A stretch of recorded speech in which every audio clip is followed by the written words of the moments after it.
mistake as yours. I didn't kill anybody. When were you planning on telling me about this? I wasn't. Mostly because the recording was my backup plan. I thought that Shinwell might see that Wisdom had turning himself in. He did not. You disapprove? Of the timing, yeah.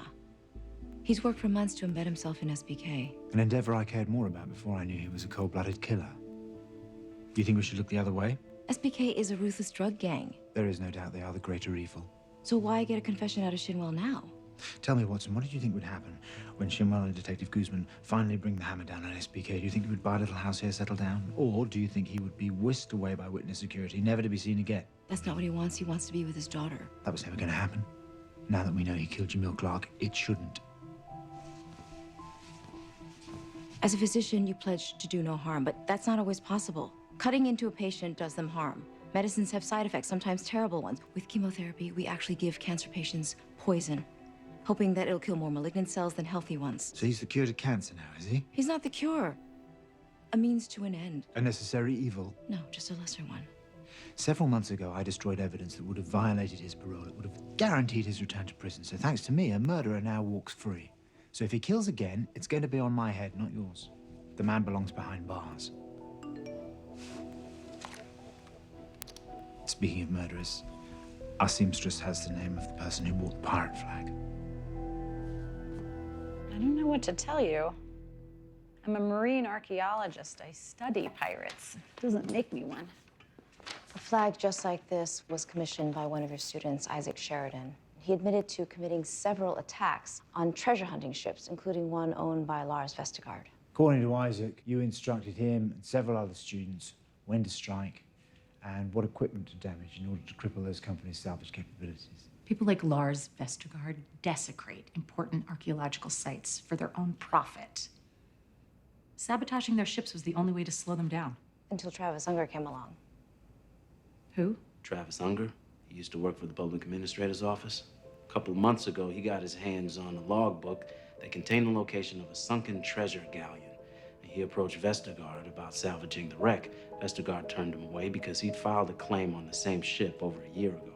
You have the gear and the know-how to run the same kind of operation, so we think that Unger came to you next to try to strike some kind of a deal. You realized if you got to the treasure before Vestergaard, you'd be able to preserve it and hurt his business. Problem was, you couldn't beat him to the wreck, and you couldn't promise Unger the 50% split that he demanded. Academia is loath to authorize such expenditure without tedious review. So you killed Unger and took the book. What? And then you arranged for it to fall into the hands of Farhan al-Azmari. He keeps his halls intact in his own private museum, and according to your own academic papers, he's given you access to his collection before. Hold on. Do I know Mr. Al-Azmari? Yes. Did I take things with my students too far? No question. But I'm telling you, none of us killed anyone. Professor... No.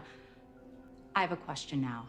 What is the name of this sunken ship that I supposedly killed over? The Santa Leticia. Well, I don't know where you're getting your facts, but there wasn't any treasure on the Santa Leticia. There was. Mr. Al-Azmari pulled up millions in gold. He's pretty proud of it, too. No, this is impossible.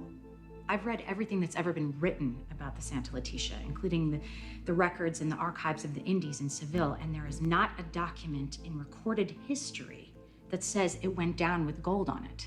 Black Peter would disagree with you. Black Peter? The logbook you think I stole, it was his? You said Lars filed a claim on the Santa Leticia before the logbook surfaced. Yeah, we verified it.